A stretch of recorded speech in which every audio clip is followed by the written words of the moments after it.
Hello again, guys. This is going to be our first reading of a true crime application of the Goldilocks narrative. And I thought it would be fitting to start with the assassination of John F. Kennedy, or might we say the fratricide of John F. Kennedy. But we'll get to that. So this is the Goldilocks narrative as a cold case report. The death of President John F. Kennedy, November 22nd, 1963, Dealey Plaza, Dallas, Texas. This is arguably the one case that sort of gave birth to, or definitely accelerated, the conspiratorial culture in the United States. After this, almost everything had a conspiratorial angle to it. It's really weird how that happened. Prior to this, there wasn't as much focus on conspiracies. I think this almost, in a way, weirdly popularized it. But this is just another form of belief, right? Conspiracies are just a form of belief-making. Same thing with any true crime conclusion, where people reach conclusions that on their face don't make a lot of sense, but it's an interesting belief. Beliefs that make people feel better. So, the Goldilocks framework. I have a video on that if you want to go back and read it, but we'll quickly review it. The Goldilocks narrative applies Occam's razor to contested historical events through 3 analytical filters. These filters are applied in sequence.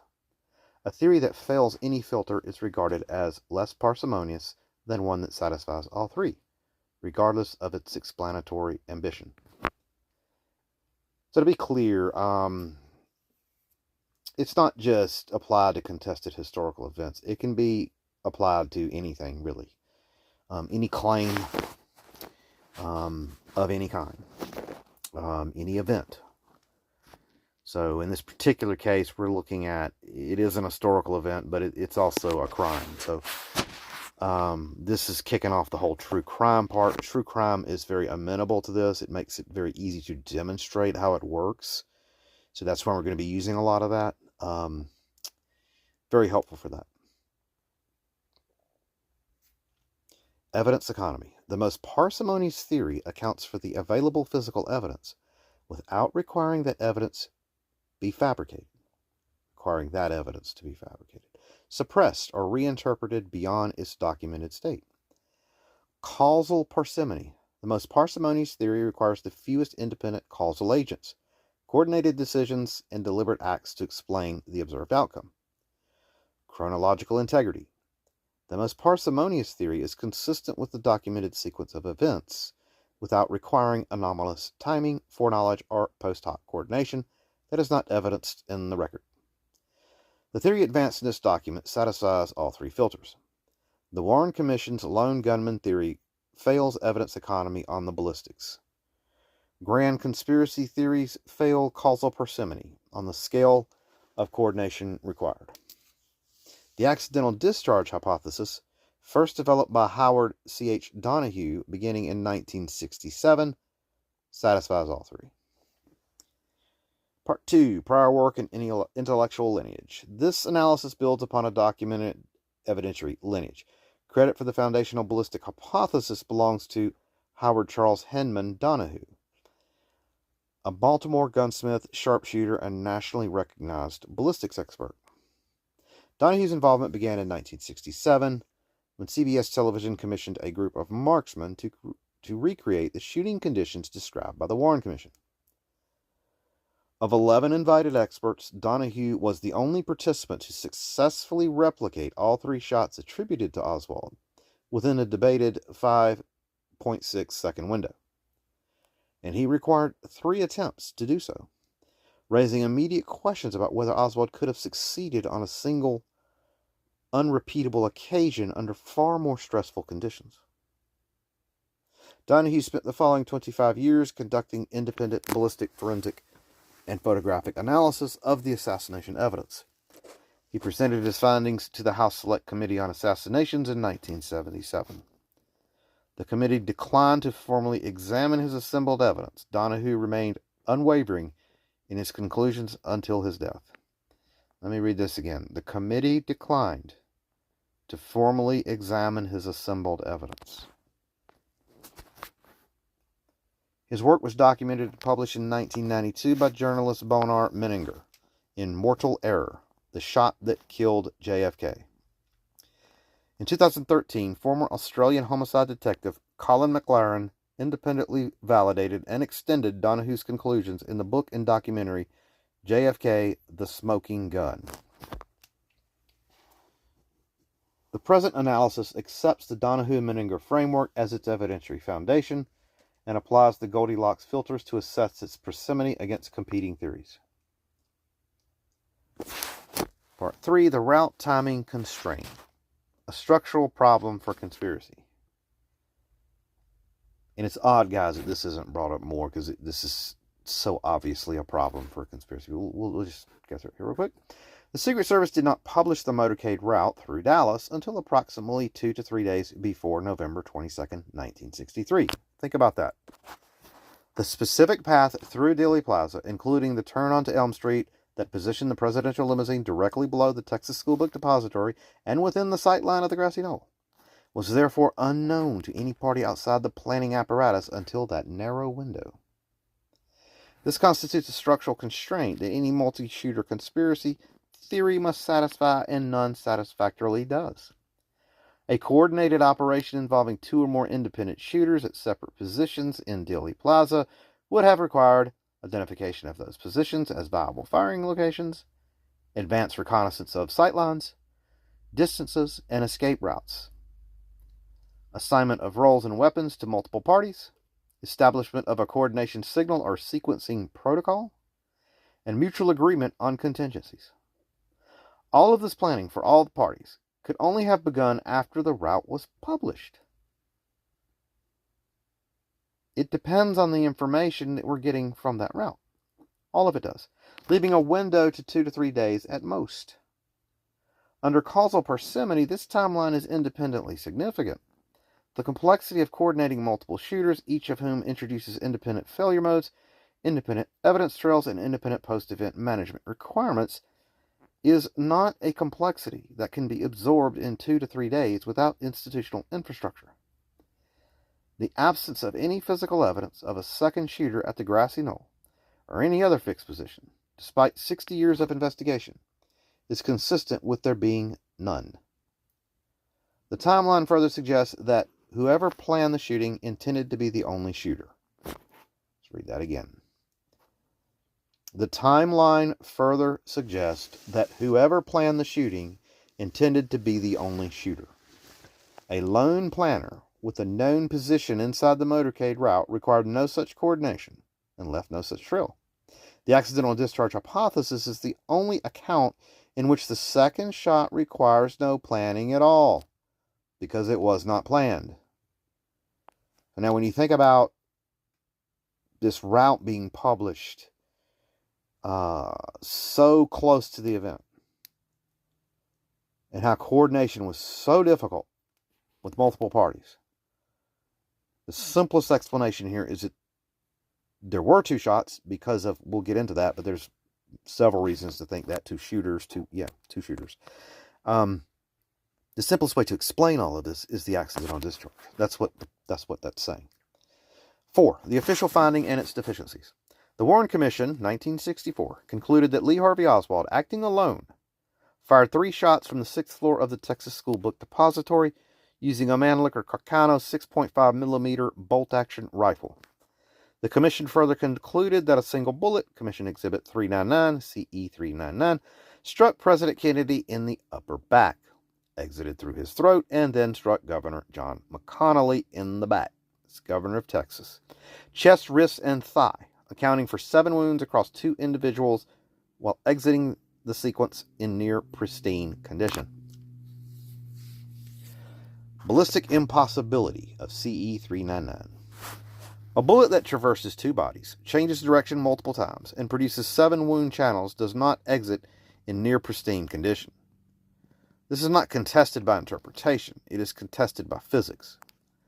Recovered test rounds fired through comparable tissue under controlled conditions exhibit severe deformation.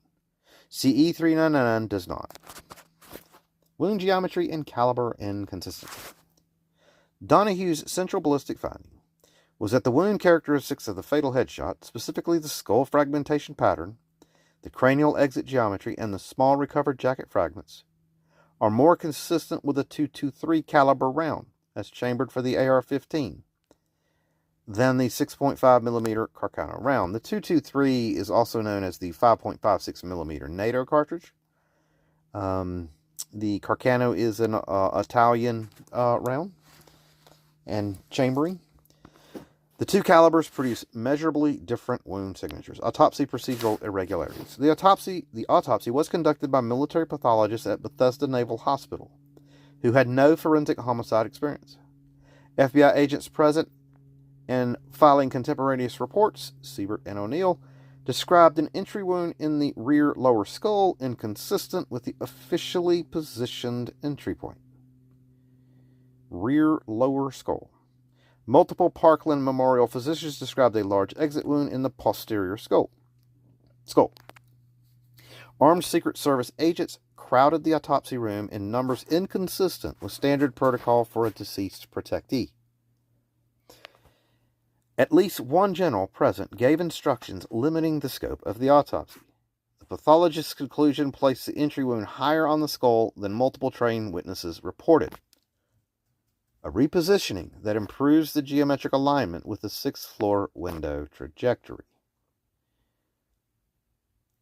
So in this sense, guys, there could have been a silent conspiracy in as much as there were some people who knew what had happened or suspected what had happened. And they were helping steer public attention away from this terrible mistake, the accidental discharge. Section 5, the accidental discharge hypothesis. The documented facts. The following are established in the evidentiary record and are not disputed. Secret Service agent George Hickey was riding in the follow-up car halfback immediately behind the presidential limousine in the Dealey Plaza motorcade. Hickey was in possession of an AR-15 rifle, a weapon recently issued to the Secret Service and with which agents had received minimal familiarization training. This is confirmed in Warren Commission records. This particular specimen was one of the earliest AR-15 rifles manufactured. These had not even reached the military yet in terms of actual general use. It would later become known as the M16.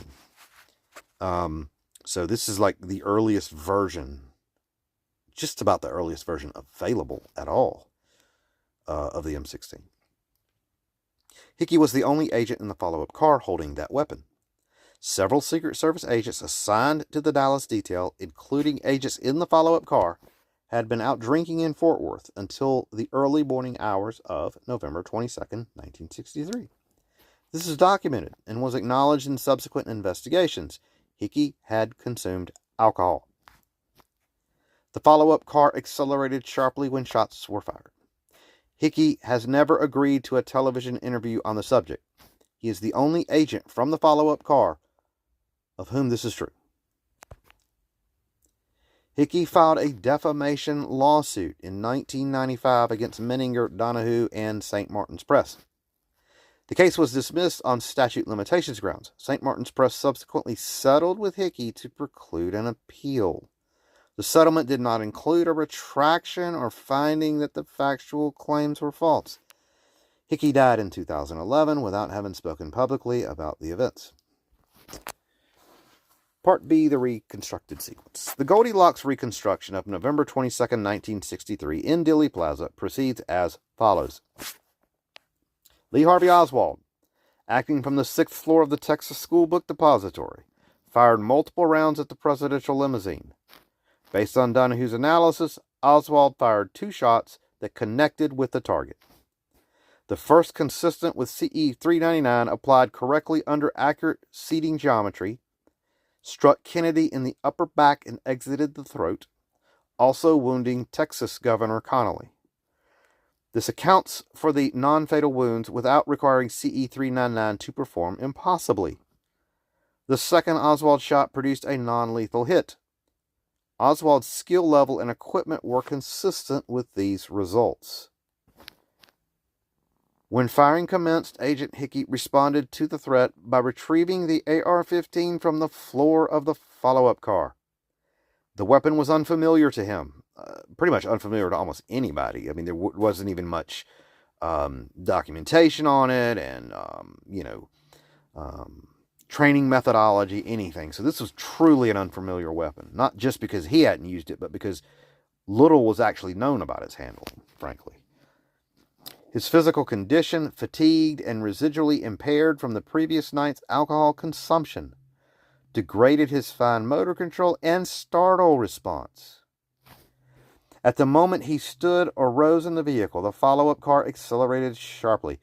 The combination of the vehicle's sudden forward motion and Hickey's compromised state caused an involuntary trigger pull. The weapon discharged a single .223 round. That round struck President Kennedy in the rear of the skull, producing the fatal wound. The entry point, consistent with a shot from a lower and closer position than the sixth-floor window, aligns with the posterior skull wound described by FBI agents, Sibbert and O'Neill in their contemporaneous report, and by multiple Parkland physicians. So, one thing to point out here, too, is one of the relatives of Kennedy, it has been conjectured, was the party responsible for the remains of Kennedy. I believe it was the skull or parts of it were actually kept as I guess it's part of the autopsy or something, but they weren't buried with the president. And it was held in some library or museum or something. I don't remember all the details. You can look this up, though. But they stole it. And that's consistent with a family member knowing what actually happened. Because you see, the key to this was that bullet hole in the back of the skull, which originally in the autopsy appeared to be lower in the head, not higher. That's also interesting that it was actually stolen. There's not a whole lot of ways to explain that other than he didn't want anyone to find out what had actually happened.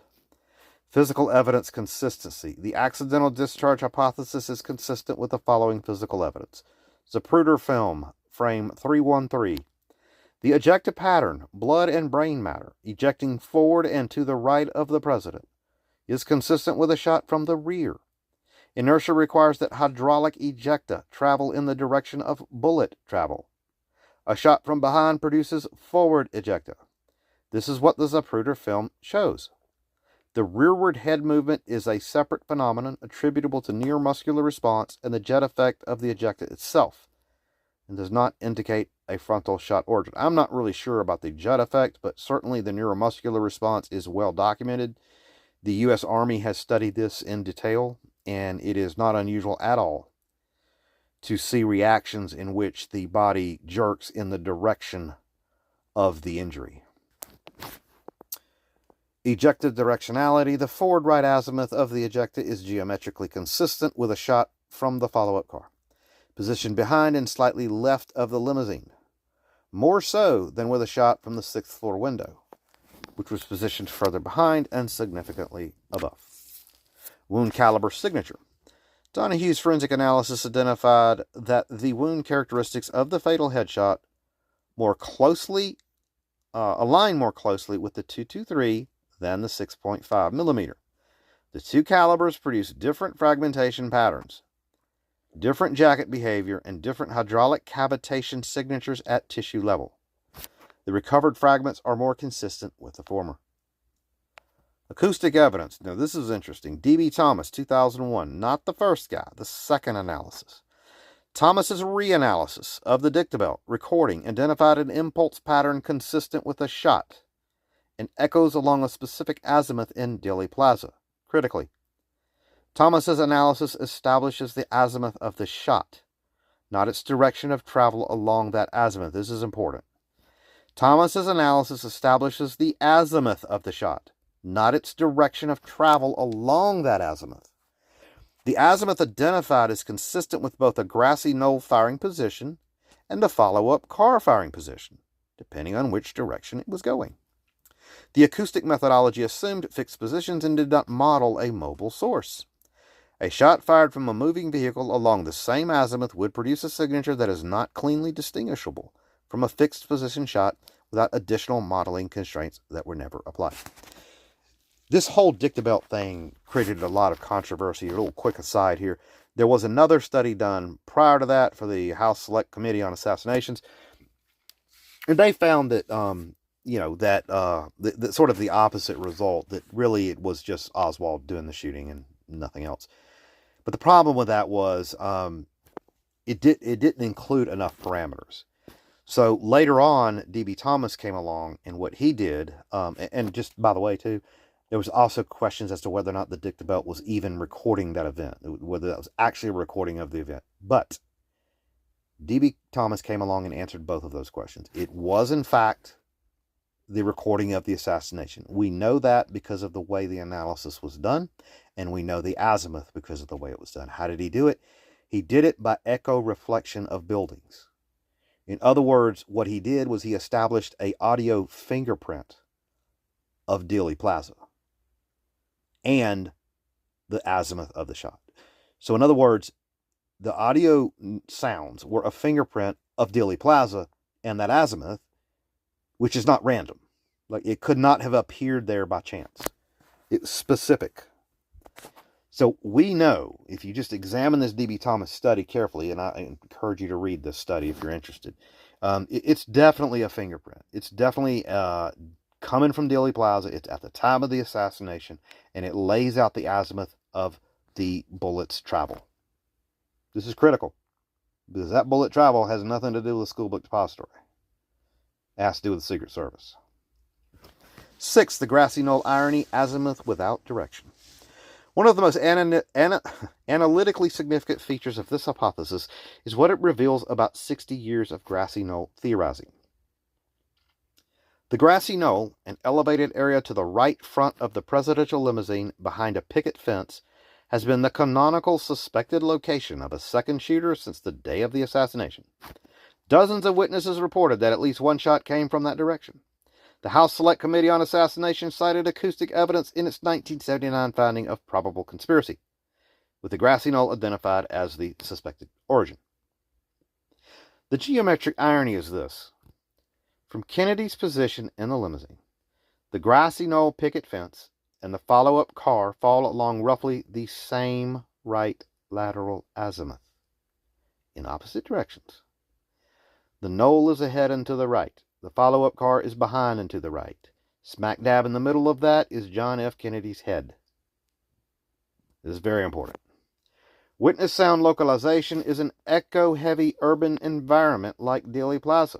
Under sudden acoustic stress is documented to be unreliable. A shot fired from the follow-up car along that azimuth would produce acoustic energy that witnesses ahead of the limousine, including those on the triple overpass, would naturally attribute to the most visually salient feature in that direction. The picket fence is that feature. The actual origin, a vehicle in the motorcade that witnesses were predisposed to regard as non-threatening, would be cognitively suppressed. The D.B. Thomas acoustic analysis, which identified a shot along that azimuth, has been cited for decades as evidence of a grassy knoll shooter. It is equally consistent with a follow-up car discharge. Thomas's methodology did not and could not distinguish directionality along the identified azimuth, without assumptions about the firing position that were never tested against a mobile motorcade source. 60 years of witnesses and acoustic analysts pointing urgently at the grassy knoll were, in the most literal geometric sense, pointing along the correct azimuth. They had only the direction of the arrow reversed.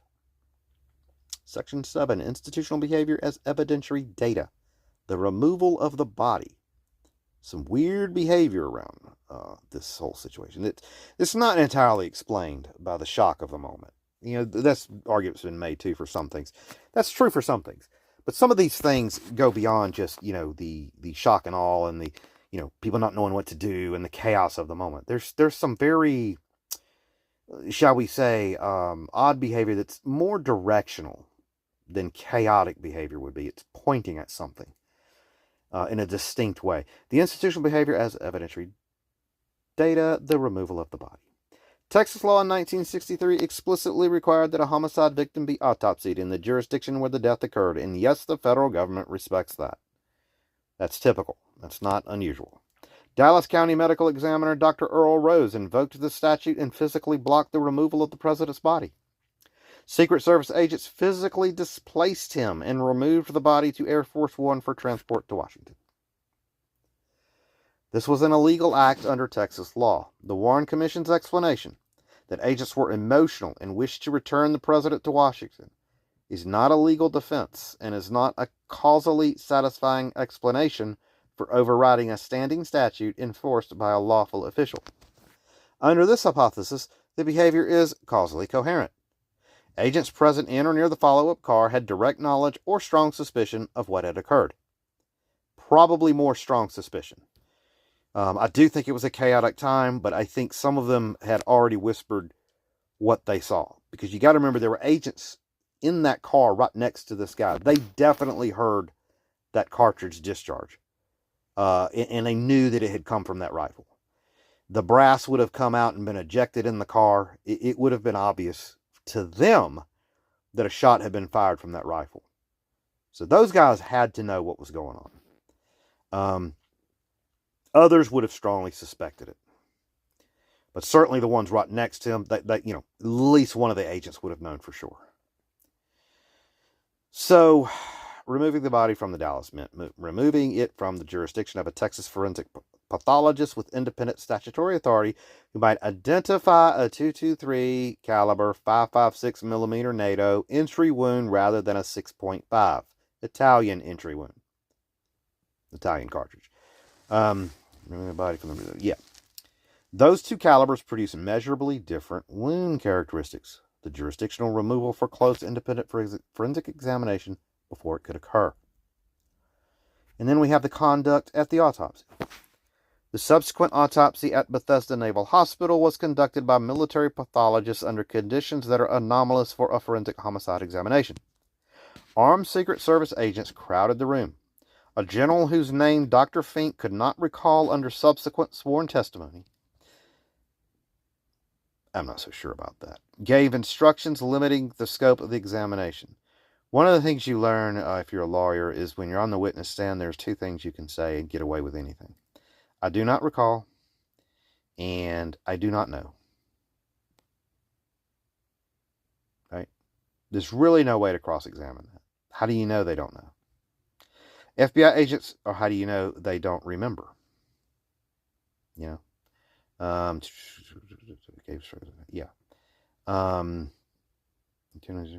Subsequent sworn. Yeah.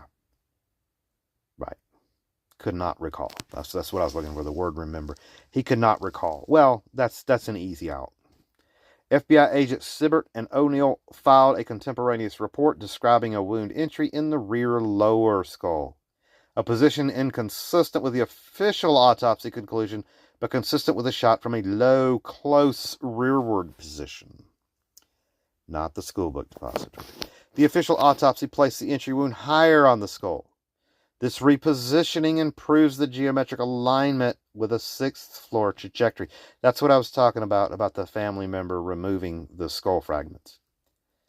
That would have been the smoking gun, so to speak, no pun intended, that would have shown that shot did not come from the sixth floor schoolbook depository. It does not improve alignment with a rear vehicle trajectory. The discrepancy between the contemporaneous FBI report, the Parkland physician descriptions, and the official autopsy conclusion is not explained by the Warren Commission narrative. It is explained by this one. That's important. The cover without conspiracy. The institutional response, body removed, autopsy control, narrative management, does not require a pre-planned conspiracy. It requires only that a small number of people in proximity to a catastrophic institutional failure mode, that initially being the agents in the car, A rapid series of protective decisions in the chaos of the immediate aftermath. You see, it's really that gang of dudes in the car that initially were probably driving this. Others found out as they carefully shared that with others. Fratricide. The accidental killing of a protected principal by a member of the protective detail is the worst possible outcome for any protective service. Institutional responses to fratricide are well documented. Let me repeat this too. Institutional responses to fratricide are well documented. Rapid internal containment, narrative simplification under pressure, and generational transmission of the obligation to maintain the containing narrative. The decision to say nothing that complicated the Oswald narrative did not require a boardroom. It required only that the people who knew or suspected what had happened in the most disoriented moments of a national catastrophe chose the path of least institutional destruction. That is a psychologically and organizationally realistic decision. It is the kind of decision made in seconds, not planned in advance. Presidential silence. More behavior. Multiple presidents with access to classified assassination materials, almost unlimited, pretty much, have declined to push for full disclosure, and some have actively resisted it. Interesting. What is the national security issue here? Because that's the only reason why you don't do that. It's interesting. This has historically been attributed to sinister foreknowledge. Under this hypothesis, it requires no such explanation. A newly briefed president who is told or can infer that the Secret Service's own protective detail accidentally killed his predecessor faces a calculation that is institutionally rational without being corrupt. Disclosure destroys the reputation of the people currently responsible for his physical safety. It undermines public confidence in his own protective apparatus. It provides no recoverable benefit. The Secret Service's consistent institutional request for continued classification of remaining assassination documents, requests that have no obvious explanatory basis under the lone gunman narrative, are consistent with an institution managing an internal record of its worst failure. The Kennedy family's long-standing opposition to reopening the inquiry is similarly clarified. Robert Kennedy, as Attorney General, declined a Warren Commission invitation for further comment. A family that privately knew or believed the president was accidentally killed by his own protective detail, rather than murdered by a foreign-backed conspiracy or domestic political plot, has a coherent reason to want the matter closed rather than examined further. Grief compounded by a truth that serves no one is a sufficient explanation. I could also add, too, that Robert Kennedy had aspirations for becoming president himself. Now, you have to look at the dates here, but, he could have envisioned himself being a president, too, even after that. I mean, well, it had to have been. It had to have been before he was president, because he was killed before that. So, yes, he could have been concerned about keeping it secret simply because he might become president. You got to remember, there's a self-interest here. Presidents do not want to piss off the Secret Service. Think about it. Their bond is tight. Jack Ruby. Now, this is a weird angle here. Jack Ruby's murder of Lee Harvey Oswald on November 24, 1963, 2 days later, is the element of this case most resistant to purely accidental explanation. Ruby's documented ties to organized crime figures in Dallas and Chicago, and his unusually close relationship with Dallas law enforcement, are established in the Warren Commission's own records. In fact, to have even gotten access to Oswald to shoot him, he had to get into that facility which had controlled access. But given his connection to law enforcement there, he could have easily gotten around that. That was another little interesting side note. The spectrum of explanations runs from purely emotional, an impulsive act by a genuinely grief-stricken man, to mob-directed, which was the House Select Committee's 1979 conclusion, to institutionally facilitated through existing mob law enforcement relationships as a cutout. Also called a limited hangout. But to institutionally facilitate it through existing mob law enforcement. In other words, perhaps the Secret Service pulled some strings with some of their connections to shut Oswald up. Because you got to remember, Oswald knew. He knew it all. Hence the desperate plea, "I'm a patsy." If you recall that. He kept saying that, "I'm a patsy." The present analysis does not require resolution of this question. Oswald's silencing serves this hypothesis cover without requiring it to have been planned. So it doesn't have to be planned. Oswald knew someone else had been firing. Oswald knew someone else, of all people, next to the Secret Service agents. He knew. Because he sure as hell would have heard his own gun in his face firing. He may have believed he was part of a coordinated operation. He almost certainly did not know the other shot came from a Secret Service agent.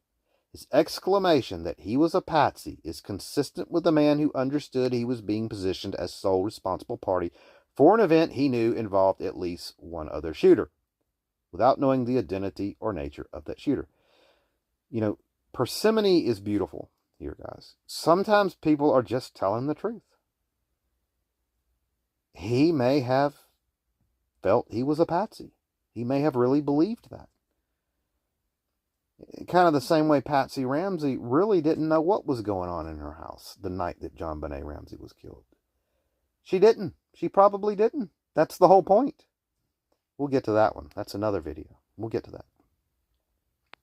If Ruby's action was facilitated by institutional channels, it required only one or two people with existing relationships to Ruby making a single communication. Indirect benefits, protection from prosecution, assurances about the Dallas operation, debt forgiveness, leave far less trace than direct payment. You see, this subtle sort of soft influence being applied here. That's what's being suggested here. It's possible, though not necessary, that the Secret Service could have leveraged some of its influence to shut him up. Back then, it wouldn't be terribly surprising. Probably not going to happen these days. Ruby died of cancer in January 1967 before his appeals were resolved, closing that evidentiary thread permanently. Because of discovery, they would have found out a lot of stuff, right? Some have argued, too, that the cancer might have been induced, that he might have been assassinated himself. Who knows? But it's just not important here for this. Goldilocks filter assessment, evidence economy. The accidental discharge hypothesis, fratricide, accounts for the physical evidence without requiring the evidence to be fabricated or reinterpreted beyond its documented state. The wound characteristics, the Zapruder film ejecta, the acoustic azimuth, the contemporaneous FBI autopsy report, and the Parkland physician descriptions are all accommodated without special pleading. CE-399 is relieved of its impossible mission. It connects Oswald's shot to the non-fatal wounds without requiring it also to be the fatal round. The fatal round is accounted for by a different weapon in a documented location. Satisfied. Causal parsimony. The hypothesis requires one disturbed lone gunman who is genuinely shooting from a documented position, one accidental discharge by a compromised agent holding a documented weapon in a documented vehicle, one institutional cover decision made in real time by people facing the worst possible outcome for their organization, and one silencing of Oswald by a man with pre-existing relationships that required minimal activation. Very sort of subtle use of connections. No trained sniper team, no coordinated multi-agency plot, no suppression of physical evidence from multiple independent forensic sources, no foreknowledge. Satisfied. This is much more parsimonious than any other competing theory. Much more. Chronological integrity. The hypothesis requires no anomalous timing, no foreknowledge, and no post hoc coordination that is not evidenced in the record. The sequence. Oswald fires. Hickey responds. Vehicle accelerates. Weapon discharges. Institutional decision to manage the narrative follows immediately. Is consistent with documented event timing in Dealey Plaza.